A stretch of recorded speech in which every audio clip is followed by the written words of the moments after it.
Hello and welcome to the Posers Podcast, the place where we skip the fluff, say the quiet parts out loud, and dig into what really matters. This is where photography, psychology, and business collide. I'm Jody, your host, and I'm bringing you my raw takes, hard wins, and a whole lot of unfiltered honesty about what it takes to build a photography business that actually connects and makes money. So ladies, grab your headphones and get your tits up and your ears open because we are going to build something really incredible together. Hello, and welcome back, my beautiful posers, to yet another episode of the Posers Podcast. I have to start off this episode by apologizing in advance because I woke up very early this morning and I wake up and go for a walk with my husband almost every single morning. But this morning, I've gained a little bit of weight because my husband moved in and we are very much so in the throes of basically like comfort and honeymoon season and ordering in and laying on a couch and snuggling and all the things. And that has done a number on my waistline. So this morning, whenever we got up and we were going out for the walk, I told my husband that I wanted to run this hill that is over by our house. And he runs it usually on the days that I don't get up and walk with him. But I have to apologize because I ran this hill 4 times this morning and it was very cold out. And now I have this huge, that feeling in your chest whenever you feel like you have to clear your throat and you have like gunk in your chest. I'm not sick. I don't have any gunk. That's a horrible word to use also. I'm so sorry for using the word gunk on a podcast. I'm not sick at all. I just have that like wheezy feeling in my chest from running in the cold. And also I'm not a runner. So it was very difficult. And I ran 4 of them because of course my competitive ass was like thinking that I can keep up with him, and he does it often. Did I keep up with him? Yes, I sure as hell did. Okay. So anyways, I have to apologize for just the raspy, like throat clearing that might need to happen. Do you hear it? Even whenever I laugh, it's just, I'm so sorry. Okay. We are here on, I think the 3rd. It might be, I know that we were talking about 3 levers of the $200,000 challenge that had to be pulled in order to hit that $200,000 goal. But I'm pretty sure that there was a 4th episode. So even though this is like the 3rd lever and like the final installment of us talking about the $200,000 challenge, I think that there's 4 podcasts that go along with it, including today's. So if you haven't listened to the previous 3 episodes, please hit pause on me right now and then come back after you've listened to those 3. We started talking about the 3 levers that had to get pulled inside of my business in order to make this goal happen. And the first one being the launch system that booked out 40 full shoots in an 18-hour span on August 1st. And that booked out my whole entire fall. And that is how I run all of the bookings inside of my business. I do not know SEO. I do not know Google. I do not write blogs. I do not run ads. I do not do anything else except for this launch system that books out basically my whole entire year with 2 launches. So we went over that. And then we moved into talking about my client experience and bringing on a stylist this year and what that did to really up-level the game and leave no question that luxury level effort is not only what we're putting in over here at JN Photography, but also it is what we are expecting back from our clients. And now today we're talking about the final lever in the system, which is the sales room, because I know that I have to hit a higher average this fall if I'm going to make my $200,000 challenge. Also, if you don't know how to sell, all of the beautiful marketing and all of the client experience that you have built inside of your business is really just, it's really expensive foreplay. okay, that leaves everybody a little bit blue-balled, if I'm being honest, because those things can really like bring your business up into that luxury level that you want it to be in, but it will all just leave it hanging there if you bomb inside of the sales room. But before we dive in, let's also talk about one way that I make sure, especially this time of year, I make sure that I am leaving no crumbs on the table, of course, during the holidays, because this is our biggest money-making time of the year. And you cannot forget about those shoots that you did way back in January, February, March, all of those. If you stay focused on only the shoots that are happening this fall, then you're only going to collect up what you can collect during the sales meetings. And if you're going to leave no crumbs, then you need to have a system in place that will still be marketing to those shoots that you did way back in, say, March or so. And if you don't, then they are going to dry up and die. Okay. So, you know how the holidays kind of like sneak up every single year, and suddenly every photographer, like November 1st hits, and then there's this panic of, oh shit, we have to figure out a Black Friday sale, and or even the week before Black Friday, and you're like, oh God damn it. Like, we're supposed to have that already done, right? And like putting it together, knowing how to run it, how to promote it. And then really the thing that I hear from people is that you don't want to feel like you're bugging people. You don't want to be in people's inboxes too much. You don't want to pester them. You don't want to be one of those other emails that are in their inbox on Black Friday. Well, I'm here to tell you that you don't have to anymore, because I went like full-blown Santa mode and literally built out an entire Black Friday campaign for you. And I did it by working directly with my team over at Pass. And they are going to get you 8 pre-written emails. They're going to get you Instagram story templates. They're going to get you a sales calendar so that you know exactly when to post. And even like gallery banners with countdown timers, because I was talking to them about really having to make sure that you have that sense of urgency inside of your galleries, which is such a huge psychological tool that you need to be using. And this is all basically like bundled up to make your brand look so clean, so effortless, and more importantly, professional, because you know that I am always harping on the authority piece of your marketing.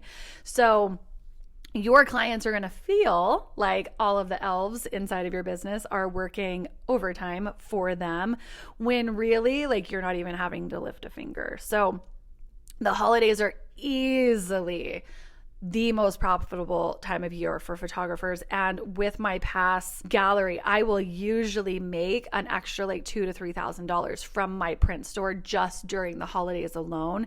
And I don't do a single thing except for tell Pass that I want them to run my campaigns. You will get 2 months free whenever you use my link in the show notes, and they personalize everything for you, from your store design, your pricing, your promotions. Or if you don't know what you want any of that to look like, you can literally just get on a call with them whenever they do your audit for free. You can just tell them to set it up exactly like mine, and all that you do is collect the cash coming up in this holiday season. So instead of spending hours trying to like build out Canva graphics and writing sales copy that you have no idea when or how to send out, just outsource this part to somebody who can do it better than you could ever do it anyways. And all the while, it's done so well that you're just going to come off looking like a bad bitch photographer who has her shit together, right? You have to also get this completed within the next week if you want to capitalize on Black Friday at all. So go into my show notes, grab the link, set it up, collect that money, honey. Also, I know I've mentioned this before, but Pass does this to where they will do this audit call with you. They will build your shop for you. They will implement everything for you. They do your marketing for you. They literally make you money. It is the only form of passive income that I actually have inside of my business, but they do it for you with a money back guarantee. So really, like, there is no reason for you not to do this, because even if you jump into the show notes, get my link, you get 2 months free with my link, and then they go in and they start running these campaigns for you. If they don't make you the money that they guarantee that they will make, you get your money back. So literally, like, there is no skin in the game for you. There's no skin off of your teeth to set this up. Why? I'm just realizing this. Why do we only talk about skin whenever we're talking about there like not being any kind of risk? I don't know. It's very Ed Gein of us. When am I gonna? Okay, it's Halloween today when I'm recording this, so I'm gonna make an actual promise to you that being that today is Halloween, I'm never gonna mention Ed Gein again. Okay. That's so not true. You already know that's so not true. Okay. All right. Let's get into it. Here's the truth. And it's a truth that nobody really talks about all that much. You can have the prettiest brand. You can have the most emotionally intelligent client experience. You can have the most viral marketing in the world. But if you choke in the sales room, you are cooked. You have already lost the game before you ever even sit down if you flinch inside of the sales room. You cannot walk into that room as a photographer. You have to walk in and you have to own the room. As you have to own the room, like, as someone who really understands behavior and emotion and influence. And I get it that this is one of the things, if not the biggest thing, that stops photographers from running IPS, because sales seems so incredibly scary. And I hear this all the time. And so instead of doing the scary thing, a lot of you will implement a collections based system, or you will introduce the idea that, you know, you do the shoot for a set amount and they get, say, 10 digital files included with that amount. And then if they want to have all of the files from the shoot, then they can pay an additional fee and then get all of the photos. And there's this trick that you're playing inside of your head of like, oh, okay, well, see, I'm making more money than I would have because they're doing the gallery upgrade. But my love, that is not sales. That is definitely not in-person sales. And you are 100% shooting yourself in the foot. You are capping your income. You are doing yourself such a disservice by thinking that this in-between mode is actually serving you. Okay. Now, one of the threads that actually ties me and my husband together on the geekiest level is the sales room. While most people or most couples probably talk about like dinner plans and home projects and, you know, whatever the kids did that day, and like, granted, we talk about all of that too, but the morning walks that we take together are usually spent breaking down like closing tactics or the sales process in general. My husband has led global sales teams in regards to selling like office space, in the car sales space, in audio branding, and now whenever he just moved to Las Vegas, he switched and he is doing medical and dental implant sales. So these are four totally different industries. Add photography into that mix, we've got 5 totally different industries. But the sales process is exactly the same, no matter what you're selling. And that's what I want you to hear today, is that the product might change, but the psychology of sales never does. The way that humans make buying decisions is universal. And once you learn it, your entire business changes. But before we even talk about scripts or slideshows or pricing, I want to talk about your relationship with money. And I used to have a crazy messed up relationship with money. I still do sometimes. And honestly, I think that a lot of us do. But my childhood was kind of whack, okay? I already told you that I was like a feral animal running across the farm playing doctor to lizards and building tree forts and all of that. But what you should also know is that the farm, it was actually my grandmother's. And we had to live with her because my parents had 4 babies by the time they were 22. My oldest sister was born whenever they were, I think, 17, and I'm the youngest. And so in between being 17 to 22, my mom gave birth to actually 5 babies, but she lost one of them. So I am her 4th living baby. We were dirt poor. Like whenever I was little, before we ever even moved to my grandmother's farm, we were dirt poor, living in a trailer for the longest time that was right next to my grandmother's property, and then living in a really rundown house that was on my grandpa's property.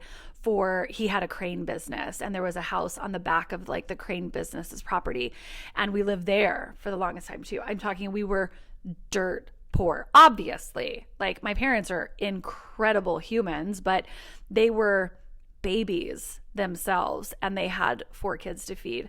It was very normal to have like our cable or our electricity cut off like every month or so. I remember growing up and hearing my mom scream at the utility companies all the time. And both of my parents worked multiple jobs to keep food on the table. When I was in middle school, I think, like 7th and 8th grade, both of my parents had paper routes. And then whenever my oldest sister was able to drive, then all 6 of us we were waking up at 2:30 in the morning to roll and deliver newspapers every single morning. My dad would drive one route, my mom would drive another route, and my oldest sister drove a 3rd route. And then the 3 like leftover kids, my other sister, my brother, and myself, we jumped in the car with one of them and helped them on their routes. And you always, sidebar, you always knew that if you went in my sister's car, that you were going to get left in the car for God knows how long while she snuck into her boyfriend's bedroom before the sun came up and before my parents were expecting us home after we were done running the paper route. I hope my parents are listening to this and that my sister gets in trouble for doing that to me whenever I was just a wee little teenager. It was a wild ride, my childhood, and I know for a fact that my drive and my ambition for a different kind of life was birthed during those years. Money blocks breed inside of our childhood. They are inside of our traumas. They are inside of the darkest parts of us. And if you don't fix that, then your business, it will not move. It will not work. If you don't fix those money blocks and really be able to say large numbers to your clients or demand the worth, even if you're not running IPS, say even if you're running a shoot and burn kind of model and you need to be charging $2,500 for a family session just to be able to tap into like any inkling of what you're actually worth, like being able to say that number, like you're not going to be able to do it until you work through those money blocks. So listening to this today, like it might feel uncomfortable. Imagining yourself this confident in the sales room is going to be something that you throw up like a knee-jerk reaction to as you listen. And that's going to sound like, you inside of your head saying like, let's skip this podcast. This isn't me. Or this wouldn't work with my clients. Or I would never say that. Or I could never say that. And I just want to urge you that when these thoughts run through your head, try your best to at least clock them. Notice them. Notice where your chest tightens. Notice where you get that sick feeling in your stomach. Notice when your shoulders go tense. Notice whenever you're like, holy shit, Jody just said that I would be thinking these thoughts and that I can do two things. Two things can be true. I can honor that this feels uncomfortable, but what I'm also going to honor is that I'm going to sit here in it. I'm not going to shut down. I'm not going to hit pause. I'm not going to move on to the next, easy listening murder podcast that is probably like way weirdly more comfortable to hear. Okay. Challenge yourself to stay uncomfortable with me right now, because even though that murder podcast is probably very intriguing, I was going to say entertaining, and that's the wrong word, but intriguing, using your time that way is not going to make you better. So that little voice that says, stay safe, stay small, stay uninformed, that's your brain trying to protect you from feeling too exposed. And it's also the exact same way that you keep making the same mistakes, because everyone wants to be the photographer who's touting that she brings in like multiple six figures, but only a few will actually stay uncomfortable enough to truly build it. I've said this before. The business owner who falls in love with building the business will always outlast the business owner who is only in love with the idea of success. So if you want to make more sales, you have to fall in love with learning sales, not just making them. And it starts with your mindset, because the second that you flinch around money, the client feels it. If you pause whenever you say your price, if you apologize, I'm sorry, I know that, custom framing is really expensive. If you apologize before you even finish your sale, that's blood in the water. You are signaling that you don't even believe in your own number. And if you don't believe it, why should they? Okay? I want you to literally adopt this mantra. I don't ask for money. I collect what I'm owed. Okay? Say it again in your car. I know you're driving. I don't care. Talk to yourself. Say it out loud. I don't ask for money. I collect what I'm owed. That's the energy. Money has to become something inside of your life that you associate as money is safety. Money is freedom. Money is choice. Whoever did the freaking PR for ambition was clearly on the payroll for the patriarchy, because telling women that they shouldn't desire more money is pushing a narrative that has always kept women under the thumb of men. It's wrapped up in the greed PR, right? Greed isn't evil. Greed is ambition. Greed is the ambition that little girls were told to swallow, because every dollar that comes into your business isn't just a paycheck. It is a ripple. It feeds your family. It fuels the art that you get to create inside of your business. It supports your clients. It shows your kids what is possible. It keeps you from staying in shitty marriages. It buys you education when you need it.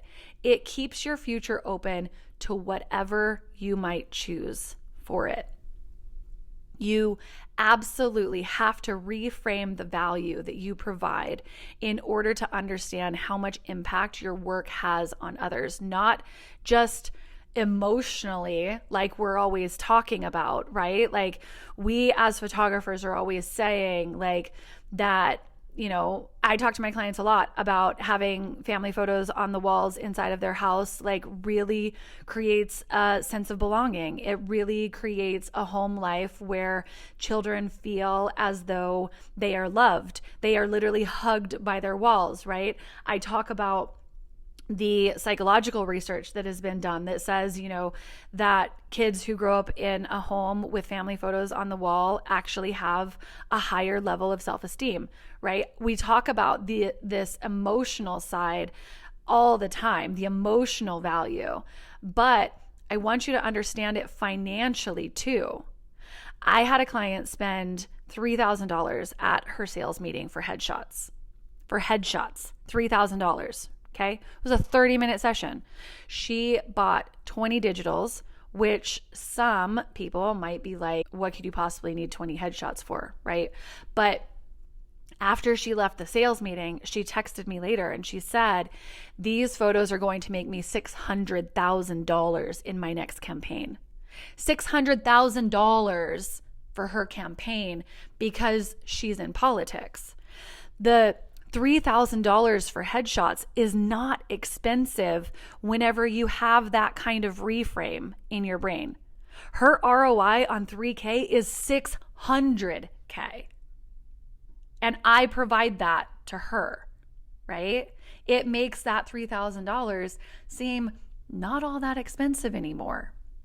Another client that I have is an oral surgeon, and I meet with his team every single year to discuss exactly what they need from me before we do the shoot, because he uses his portraits on his website. So those images make patients trust him. They make people say yes to choosing him in a sea of other oral surgeons. Those photos literally make him money. They support his team and they feed his family, and he knows that. And he knows that he's going to book me because he knows that I'm going to work with the team to make sure that they have the images that he needs. All right? So please understand this. You are not selling photos. You're providing the vehicle that supports the livelihood of your clients. And whenever you get that, whenever you feel that, you stop flinching and you start walking into pricing conversations with certainty, because your clients aren't just buying pictures. They are literally investing into their own websites and their own businesses that they're building. They're investing into their own future with the photos that they need in order to push that forward for them. Okay, let's talk about IPS. IPS stands for in-person sales. It is the most empowering business model that you can step into as a photographer. It multiplies your profit without multiplying your hours. It breaks the income ceiling that shoot and burn photographers keep slamming into. And it puts you back in your power seat where creativity and control belong to you and not your inbox, right? Shoot and burn is like you're basically building on a hamster wheel, whereas IPS is you're actually building an empire. So let's break this down. Exactly what happens inside of my sales room and how I walk out of that sales room with $4,000-$5,000 invoices on the regular without ever feeling salesy or slimy. All right, let's talk about what happens before any client ever even walks into the studio. You cannot wing a sales meeting any more than you can just wing it if you don't know how to use your camera settings. It's the same idea. If you walk in timid or unprepared or without knowing a sales script or hoping that the client is just going to love the images so much that they're just going to want to create all the albums and all the frames and that you're not even going to have to do anything and they're just going to hand over their credit card for a $6,000 sale, then you've already lost control of the room before you're ever even inside of the room. By the time my clients arrive, everything that I want to have done for prep work is ready. The photos are edited. The slideshow is ready. My space here inside of the studio is curated. Drinks are out. The atmosphere is intentional. It is calm. It is elevated. It feels expensive. But this isn't something that only happens because I have my own studio, because this is a block that a lot of people talk to me about. You can create the same atmosphere anywhere that you are selling. If it's at their home, you can show up prepared. You can know your system like the back of your hand because you've practiced it a million times. You can bring their favorite Starbucks. You can bring a charcuterie board. You can bring some muffins. You can set the scene just as much in their home as if you had a studio. You can set the tone no matter if you go to like a coffee shop. If you're going, like you're showing up early, if you are ordering their like favorite snack, their favorite coffee, like right there, have it all set up for them. You can do the exact same setup, the exact same prep, and be just as intentional inside of your own home or their home or an agreed upon mutual meeting spot. So do not let that mental block stop you at this step, because the moment that they step into that energy, no matter where you're creating it, that's whenever they're already starting to say yes. Now, what is most important in the IPS process is the language that you use. You cannot ever luck your way. Well, maybe you can. Maybe you can luck your way into a sale here or there, but definitely not in a luck kind of way that you can actually sustain your business. You cannot apologize your way into a sale. You cannot be meek and timid and still think that you're going to land a sale. You cannot fold every time that a client says, you know, that's probably too much for today. I'm just going to do like these like favorite digitals and like let them walk out the door. You have to lead. IPS only works whenever you walk in like it is your job, like it is your process. It is your prices, your standards, your rules. So whenever a client asks like, well, can't you just send me the gallery? The answer is simple. It's going to be light and it's going to be fun, like it always is with me, but the answer is also going to be firm. If somebody was to say to me, like, can't you just send me the gallery? Like, say they're walking into my studio and they're like, I don't understand why I have to do this. Like, can't you just send me the gallery? I would probably look at them with a little side eye and I'd be like, yeah, sure, I could, but don't be ridiculous. Everybody wants this. Right? Like I would laugh. I would say something like, don't make me Miranda Priestley you, okay? But they would know that my answer is simple and light and fun, but it's also firm. Like, don't even come at me with that. Like, absolutely not. Sure, I could, but you know I wouldn't, okay? You cannot sell luxury while behaving like you're, I don't know, a basement bargain. Okay.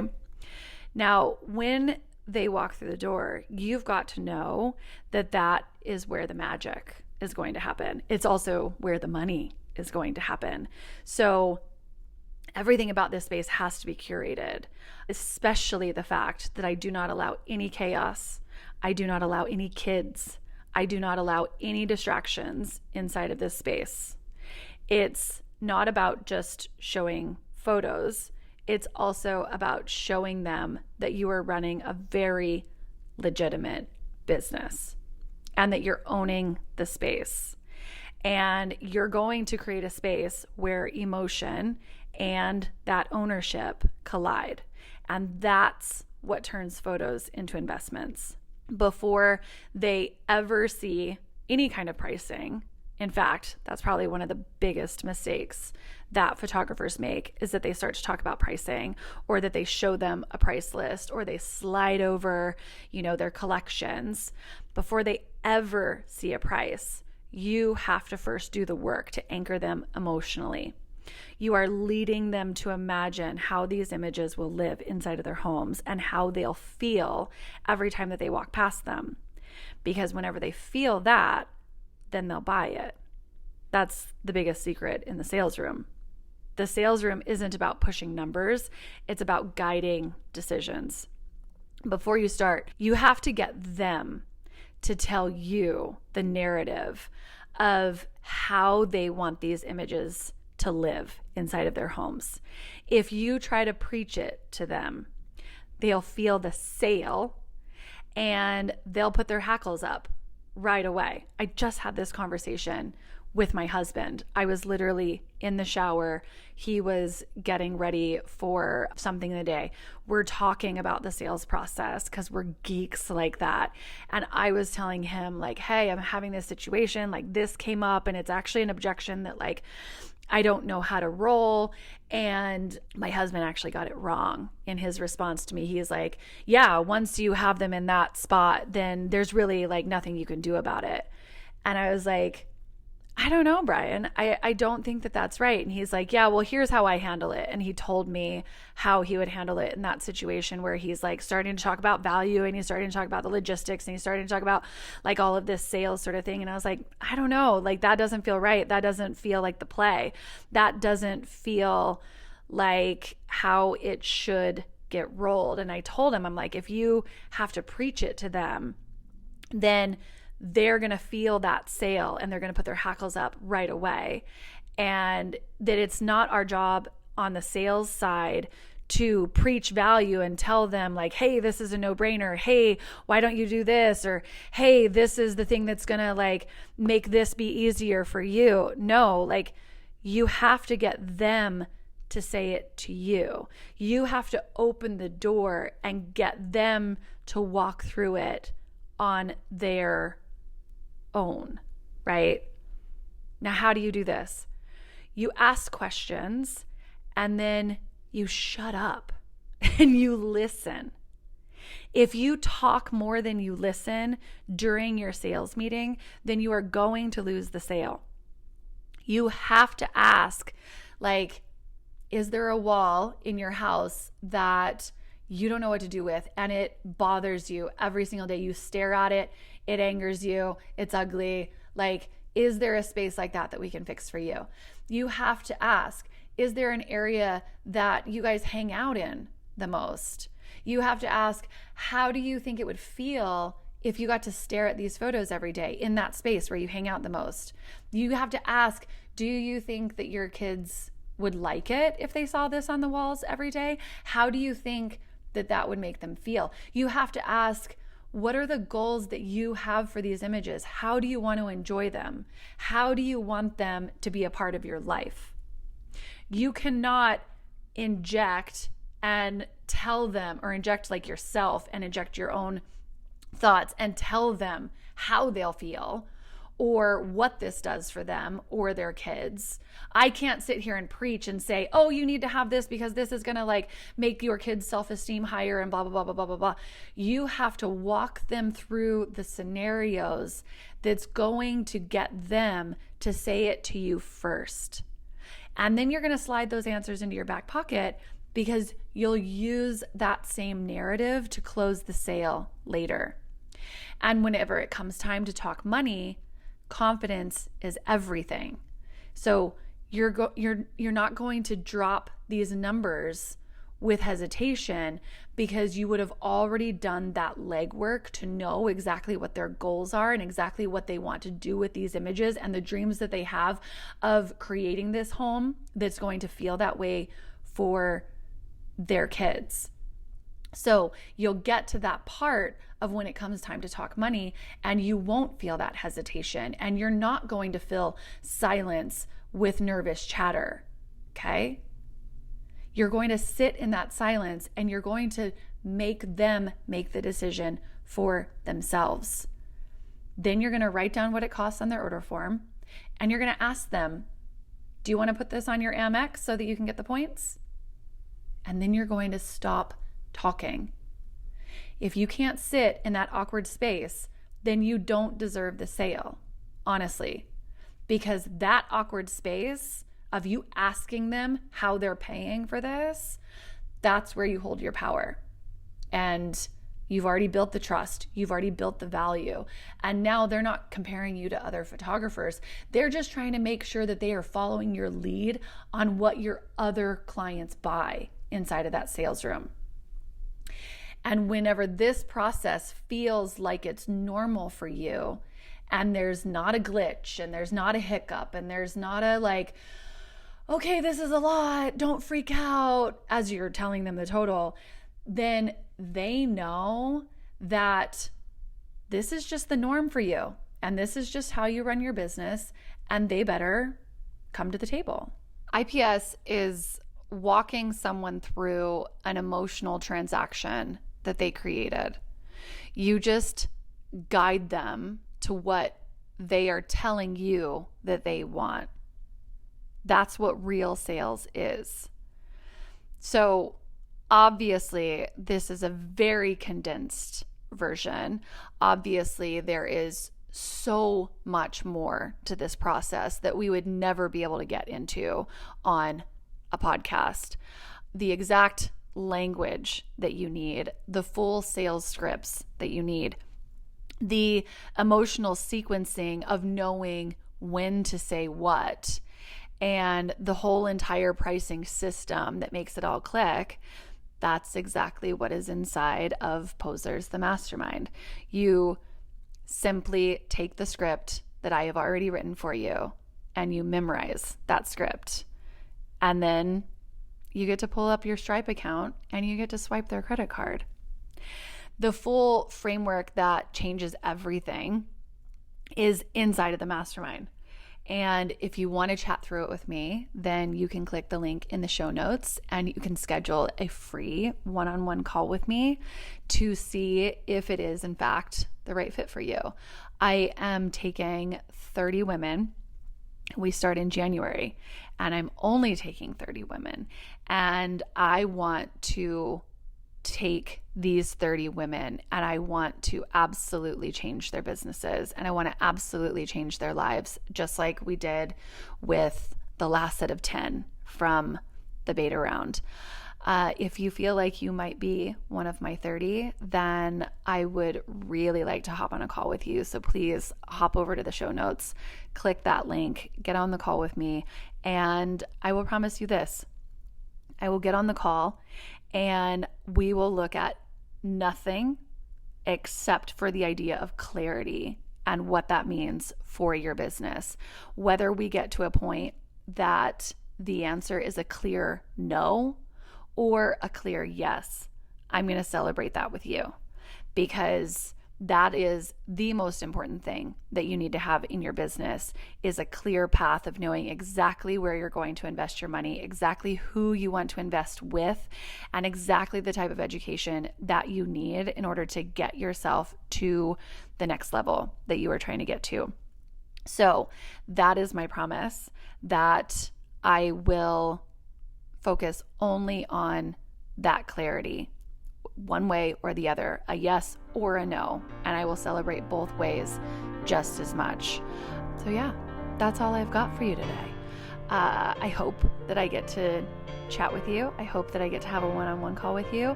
I hope that I get to see you inside of Posers, the Mastermind. But if I don't, either way, I'm still going to see you right here next week for the next episode of the Posers podcast. And until then, bye for now, friends. Okay, so that is a wrap on this episode of the Posers Podcast. If you loved it, please subscribe, rate, and review, because honestly, algorithms are needier than all of our ex-boyfriends combined, and ladies, I need all the help I can get. If you've got thoughts, questions, love letters, even hate mail, please send them my way. I actually read every single one of them. So until next time, stay bold, stay messy, and don't let the bullshit win. Tits up, ears open, and go build something incredible. Bye for now, friends.